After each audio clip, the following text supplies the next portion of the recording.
ওরা দেখো পুঁটি মাছগুলো কিন্তু আমি হাতে কেটেছি, মানে ছুরি এবং কাঁচি দিয়ে কেটেছি। মাছগুলো গোটা নিয়ে এসেছিল। এবার এইটাকে আমি রান্না করব। তা কড়াইতে দিয়েছি রাঁধুনি আর কালো জিরে ফোড়ন দিয়েছি। দেখো তেলটা বেশ হিট হয়ে গেছে। এবারে এটাকে আমি সুন্দর করে বেশ মাখাবো।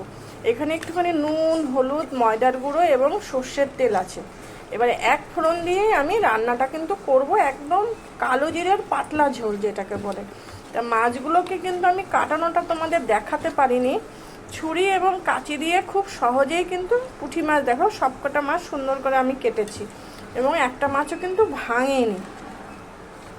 তো দেখো অল্প মাছই নিয়েছি, এক বেলার মতো আমি করবো, কারণ এই মাছ ছেলে তো খায় না, আমি আর আমার কর্তা মশাই। তা উনি তো রাতের বেলা রুটি খায়, তাই আমার মতো দুপুরবেলার মতো করেই করলাম। তা মাছগুলোকে একটুখানি কড়াইতে একবারেই ছাঁকলে নেব, তারপরে জল দেবো। তা রাখি, আবার আসছি তোমাদের সামনে। তা বেশ ভালো করে সাঁতলানো হয়ে গেছে। এবারে আমি জল দিয়ে দেবো। বেশি ঝোল করব না। এবার অবশ্যই ধনে পাতা আছে ঘরে, তো একটু ধনে পাতা দেবো। পুঁটি মাছের দেখো কালো জিরে এবং রাঁধুনি দিয়ে কাঁচা লঙ্কা দিয়ে পাতলা ঝোল আমার হয়ে গেছে। দেখো বন্ধুরা কি সুন্দর হয়েছে।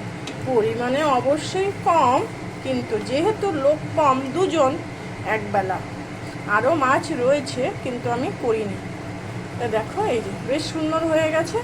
এইটা কিন্তু গরম ভাতে খুব ভালো লাগে গো।